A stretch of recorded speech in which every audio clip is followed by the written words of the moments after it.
Hey everybody! What you're about to see and hear is a special episode that was months ago planned to be live in person with SobelCo, the accounting firm out of Morris County, New Jersey. They hosted us as the guest speakers at their July Executive Women Business Breakfast, and we were so excited to be there. In spirit, of course, because COVID ruins everything. Hate you, COVID. We actually recorded it via Zoom, so you'll even see the audience if you're watching. Yeah, and it's fitting that this is a special episode because this happens to coincide with the 3-year anniversary and 75th episode of this show. We did cut some of the surrounding event at the beginning and the end, mostly the networking stuff for the sake of your listener experience, but don't worry, you are getting the full uncut live episode. Just so you know, when you start, it'll be Sally Glick introducing us. Before we get to that, though, many thanks to New Jersey Manufacturers Insurance Group, the official sponsor of Other People's Business, for supporting us for the entire 3 years. We're so excited. They do home, auto, and workers' comp, so check them out if you need updated coverage. And finally, thank you to everyone at NJBIA for keeping this show on the air, especially Michelle Sakurka, Betty Boros, and Bob Considine. We're so grateful that you let us continue to do this. And of course, to our listeners, we completely adore you and thank you for 3 amazing years. And now, without further ado, enjoy. In terms of the programs itself, they don't just happen. We work really hard at this. And the fall and winter of 2019, Colleen and I sat down and poured over a list of potential programs to have for 2020. And one thing we kept saying to each other was, we want this to be an innovative year. We want to do things differently. We want to make sure we shake it up. So I'm here to tell you, be careful what you wish for, because we absolutely never thought for a moment we were going to be having a pandemic that was going to shake us all up. But nonetheless, we started the year with a town hall we had never done before. Michelle Sakurka, the CEO of NJBIA, led that discussion, and we continued on. When we had heard Kate and Vinny do some interviews, podcasts with 2 of our colleagues, Brad Munez and Becky Fitzhugh, we said to ourselves, we need to do a podcast. This is going to be great. Colleen, of course, her hair was on fire the minute I said it. So we decided to do the July program as a podcast. And it had many moving parts. And we were very nervous. And then came COVID. And we just threw in a little tiny wrench. Do all that crazy stuff remotely. So here we are with Kate Conroy. We have Vinny Cidavello. And we have Jackie Breslauer, who, and we asked her to be our keynote, said yes without having a clue what she was actually getting into. So you are in for a fun, fast-paced podcast. It is being recorded. It will be on the NJBIA site and ours as well. But at the conclusion of the podcast, I caution you, do not try to touch the red leave button. We've totally disabled it. You are stuck here because we have some great networking afterward. So stick around. It's going to be a wonderful morning. Thank you again, Bernie, for introducing us to Mercer Street Friends. Kate, Vinny, Jackie, it is all yours. Thank you so much. And she's not kidding. We planned this months ago. It saved me a few $100 because I was going to buy a t-shirt cannon for our entrance, and now I don't have to. So there's that. It's true. And also, just so you know, we usually tell all of our guests on the show, don't worry, it's taped. You can make mistakes. We can go back.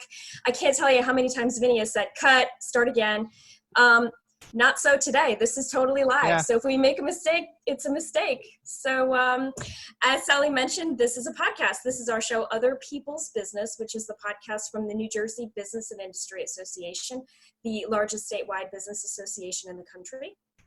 We release a new episode every other Wednesday, so feel free to subscribe wherever you listen to podcasts. So with that out of the way, it's my honor to introduce Jacqueline Breslauer of Valley National Bank. Jackie, all of our people here are live, but for the sake of our podcast audience who are theoretically one day going to be listening to this in their cars, commuting again, say hi, let the audience hear your voice. Hi, everybody. It's Jackie, and I just want to say that I'm thrilled that Sally has enough confidence in me, as well as Vinny and Kate, to launch this, because she's absolutely telling the truth. I had no idea what I was getting myself into, but SobelCo is just such a wonderful, wonderful organization, and the Executive Women's Leadership Group is so focused on something near and dear to my heart, paying it forward with nonprofits and whatnot. There was no way I could say no, but Vinny and Kate are right. If we make mistakes or I say something wrong, please forgive me, because it's not going to be able to be taken back.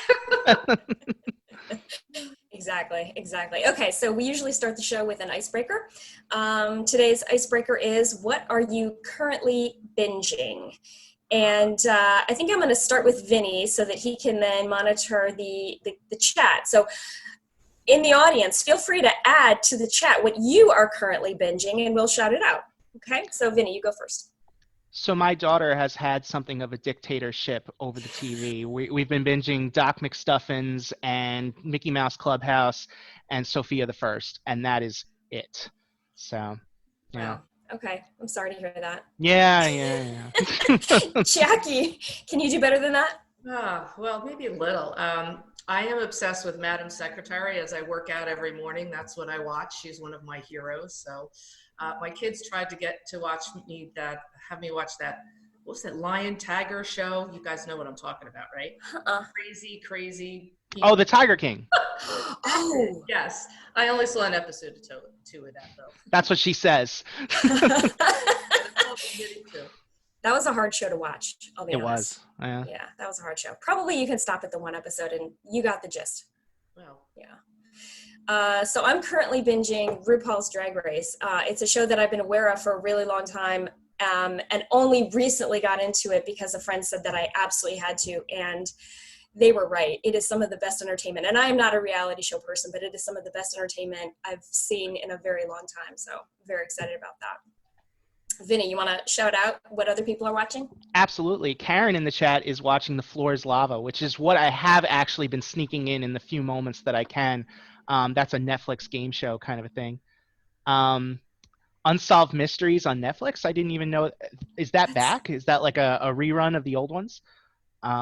Bernie Flynn watching Breaking Bad. That's a great one. Great episode. We've talked about Great that show. a lot on our show. Yeah, we have.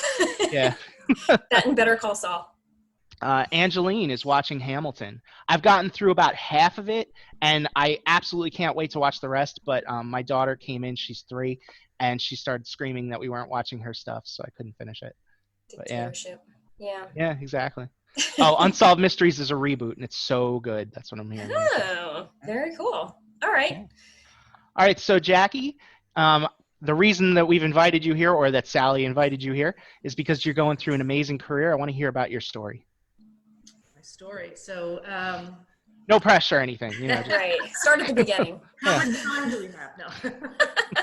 making good time. Don't worry about it. I think it's a very lucky, blessed story. I would say that, interestingly enough, my undergrad is environmental science, and I'm still not very good with plants.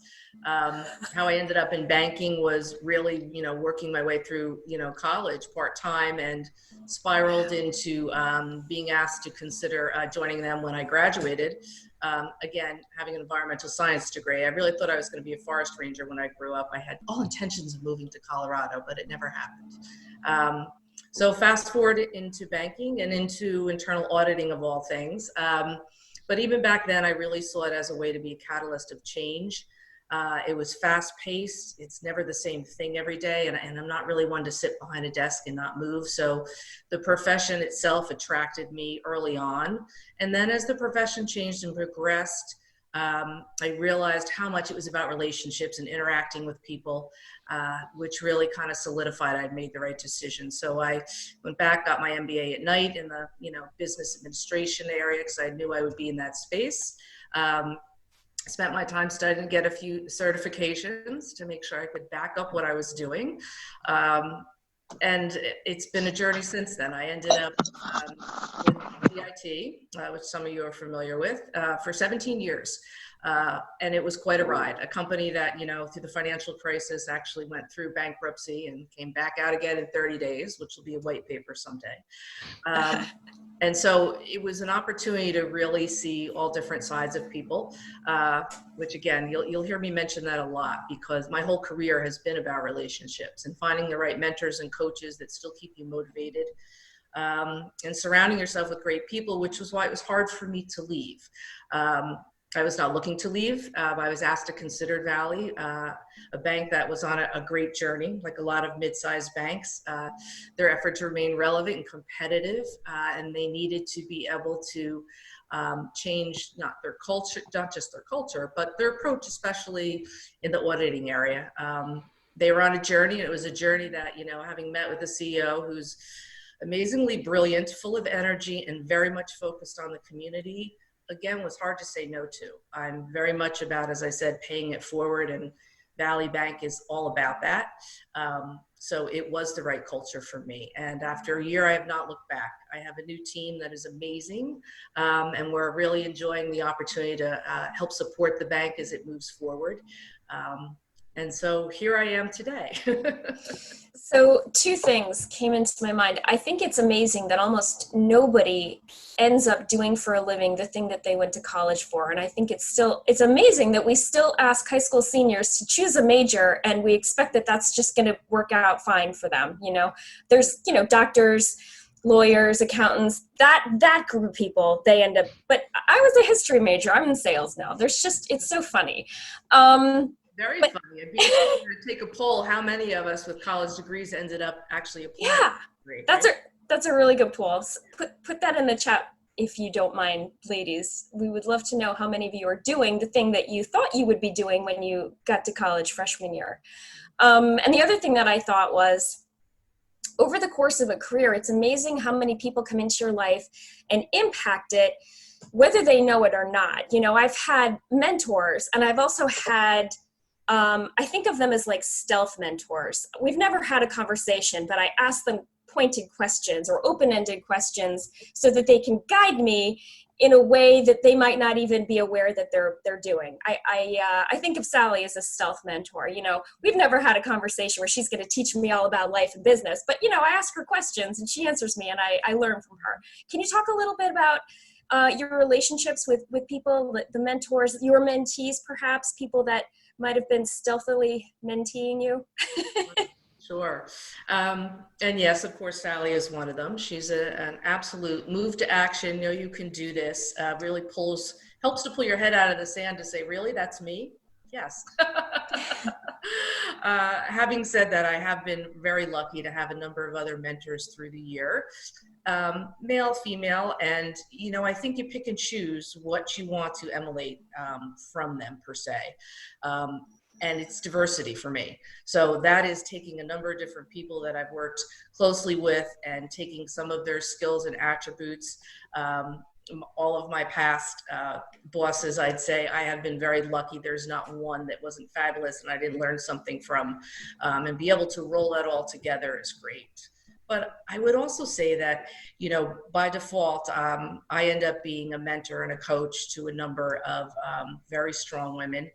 And I have done that over the years, and I learned so much from them, and I don't think they ever realized that.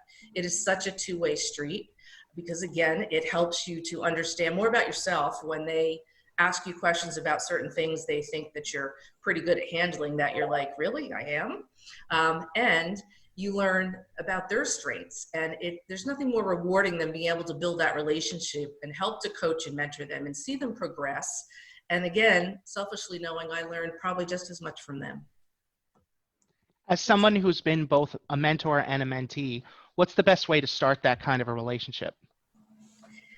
Well, you know, as they say, and it's interesting, Vinny, I've been involved in implementing mentor programs, probably on 3 different occasions. And it is so hard to assign mentors and mentees to one another because it's about the relationship. You can try to, you know, analyze different characteristics, if you will, of personalities, you know, their likes and dislikes, and then try to put people together, but it just doesn't work. So I would say my recommendation is that you really have to find someone who you would like to be your mentor, and you have to find a way to have a cup of coffee or lunch or something like that to ensure that there's some kind of connection there, because it can't be fake, or it's just not going to work, because I've been involved in those too. So it's not easy to do. Yeah. And by all means, if you have questions for Jackie, put them in the chat. I'm going to be monitoring that. Mm-hmm. So in one of our pre-taping calls, you said that someday you wanted to live on a ranch. I did. How do you, when you think about life in suburban New Jersey and you think about life on a ranch somewhere, do you think that there's a a line from point A to point B, or do you think that that's going to be a little bit choppier to get to? I think choppier. Definitely. When I was younger, I was the girl who went camping and in the back country, went out to, Wyoming and the Grand Tetons. And it was such a part of my life, back to why I thought I was going to be a forest ranger, right? Really an appreciation here in the United States for the beauty that exists and how natural and simple life could be. Having said that, I have zero patience and run 100 miles an hour, as most people that work with me know. And could I really flip the switch to take a deep breath and enjoy that? I hope to someday. I really do. And I'm starting to try to get back to my roots a little bit in that regard. There's a lot around here that's good, but, we're in an environment where, I worry how my kids will survive. Because of the taxes and how much it costs to live in New Jersey. And so I'm a big proponent of the small businesses that are trying to survive and the people that are trying to make their way. I hope they can, but I am looking someday to maybe going out west where it's a little more simpler, believe it or not. So out west, we have a question from Becky Fitzhugh. Where is the ranch? Is there a state that you love? Is Montana, Wyoming, Colorado, or is it just sort of vaguely out How there? specific is the dream? It's a mountain range called the Grand Tetons. See, I knew it. So yes, Wyoming is the answer. Fantastic. That sounds like it would be so fun. My allergies just wouldn't let me do it. So, yeah. I think that there would be less pollen in the desert, right? You think Isn't so? that Oh, in the desert? Isn't Wyoming kind of desert? She said forest ranger. I wasn't thinking the Sahara or anything. I don't know the West. I don't know. Yeah. You're from the West. No, I'm from the Midwest. We have trees okay. I'm there. sorry. I'm sorry. Okay, I had a question. Oh no, here it is. You've achieved a huge amount, and you're still a young person. What is left? What is the next thing on your list professionally that you want to? Sorry. So, at this point in my career, and I think this actually probably started about a year ago, I started to think about, again, what kind of difference can I make? I mean, I work in a great bank that's trying to make a difference for the community. Don't get me wrong. I work with a wonderful nonprofit, Family Connections. But I have to say that moving more towards dedicating my time to volunteering and helping boards like Family Connections is really where I've been focused now. And I want to thank Sally for pointing me in that direction. She's someone who I'm sure this has happened to some of you on the call. I reached out and said, it's time for me to give back. This is great. I've reached where I'm at in my career, but who cares? What is life really about now? I need to feel like I'm doing something deeper and something more meaningful. Again, love my job and love coaching my team and rooting for Valley, and will continue to do so, but what can I do on the side? And she was nice enough to connect me with a nonprofit that was important to me, right? It has to be something that you really want to support. You all know that, right? For me, it was, an organization that helped families in trauma in general, especially children. And so that's really what's next for me, to continue helping in that arena and maybe finding other things that I can help make a difference for people. Question from the audience from Karen, who wants to know if you have any advice for internal promotions and working with colleagues when you assume a leadership role. So it's very important when you assume that leadership role to get to know your team. I'm a big proponent of surrounding myself with people who are smarter than me and treating them well and knowing that they're appreciated. So it's very important who you can depend on, who you can trust, and you might have to make some hard decisions as a result of that. In our business world, it's called a skills assessment. See who's surrounding you and supporting you. And if you have gaps based on, whatever your job is and what you have to support and contribute, then you might have to make some changes. Does that mean you have to, terminate people? No, maybe there's another place in the organization you can counsel and mentor them out to, but you really have to make sure that you have a strong team around that you can support and is really understanding your vision. And you have to motivate them and tell them how much they're appreciated every single day. Very important. Hope that answered your question, Karen. Great answer. Vinny, are there any other questions from the audience? Otherwise, I think we're going to move on. Let's move on. Okay, so now is the point in the show when we would normally take a break, but this is live, so we're just going to roll with it. Yeah. We're going to play a game. This is where we ask the speaker if we've kind of hit everything they want to. So, Jackie, have we hit everything you wanted to? I think so. Awesome. Okay, great. So now we're going to play a game called Awful or Awesome. I'm going to name 3 things, and we each have to decide quickly if they are awful or awesome, and be prepared to defend your answers. And Vinny will be monitoring the chat, so please feel free to play along. First up is Hormel Chili. Vinny. I had never even heard of Hormel Chili until our How? production meeting on that. I have no idea. It's not. I've heard of chili. You know, I've eaten chili before. Is this like a special kind of chili? Yes. Yes. I'm sorry. You know, in a pre-COVID world, what I would have done is just pop by ShopRite on my way home from work and gotten some and tried it. But you know how it is now, so you know I'm just gonna have to say like I've never tried it. I'm sorry. Wow. Yeah. Just color me disappointed, okay? Jackie. Awful. It's right up there with Spam. Most of you on this call are too young to probably even know what that is, but I'm getting that impression from the chat, by the way. So. try not to eat anything I can't see through. Yeah. Okay, so I would say awful as well, except when I was little, we had a big family, and when we made tacos, the way that we would make the taco meat go further was to add a can of Hormel chili.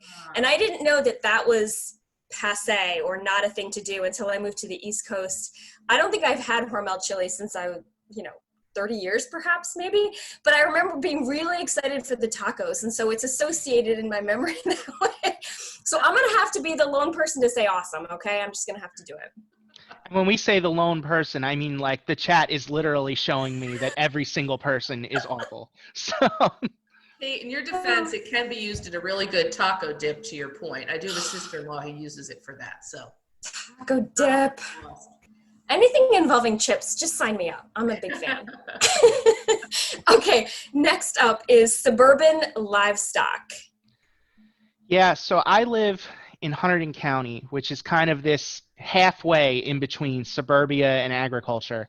And so you find that you're living in an area that you think ought to just be suburbia, but people have livestock. The people down the street from me have ducks, but I'm going to go awful because my in-laws, their next door neighbor has a rooster. And that's just the worst thing you can possibly do to your neighbors. 5 o'clock in the morning, 4 o'clock in the morning, this thing starts crowing. We have alarm clocks for a reason, and I don't need to be micromanaged by my next door neighbors in terms of when I wake up. So awful.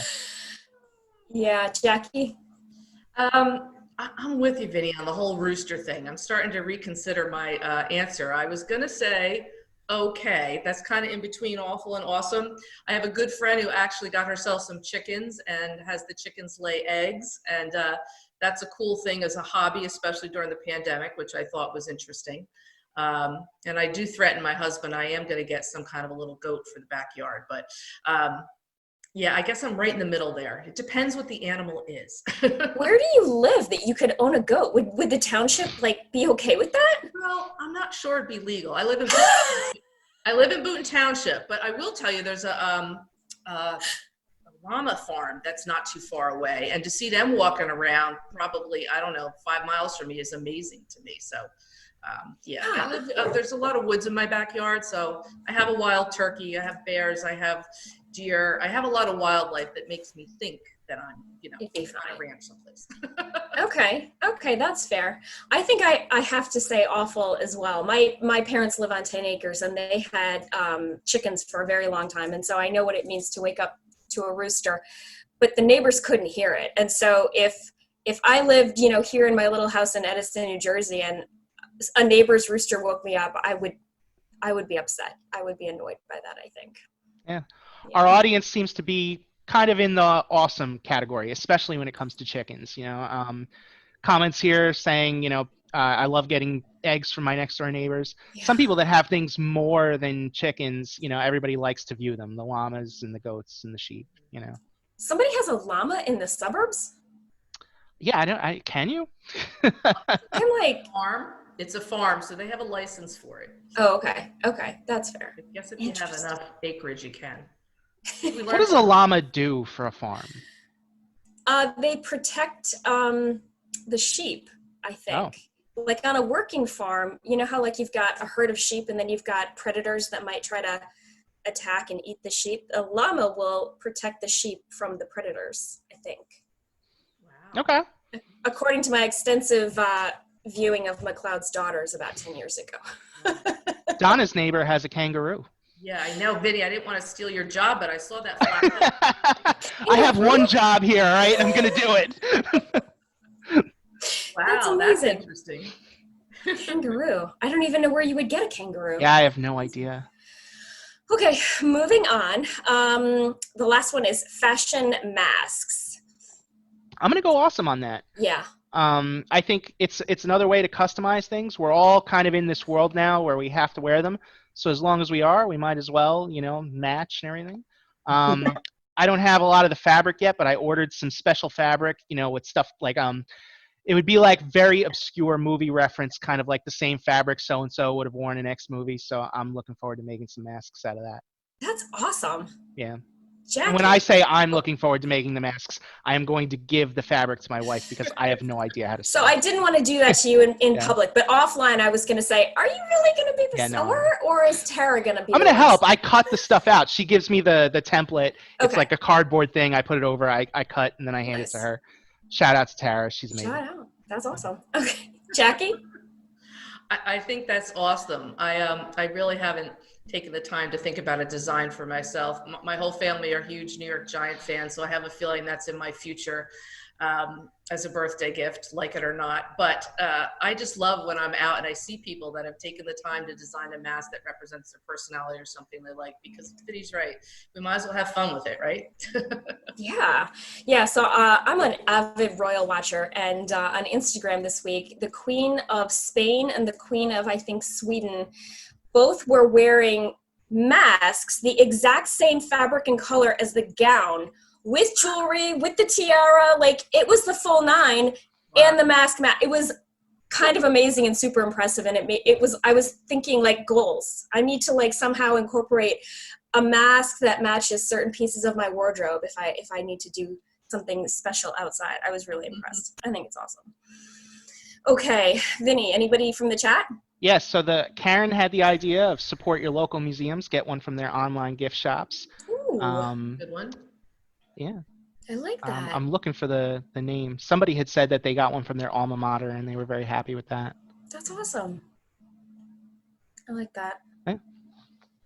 All right, I think that was the game. Yeah. So usually at this point, we ask people for some advice they'd give to their younger self. And I wanted to change this up a little bit and ask, what's some advice you would give to January 2020 you? And by all means, ring it in the chat and I'll share out some of the best. Right before all hell broke loose. Yes, exactly. Do you want me to go first? Yes. Absolutely. Okay.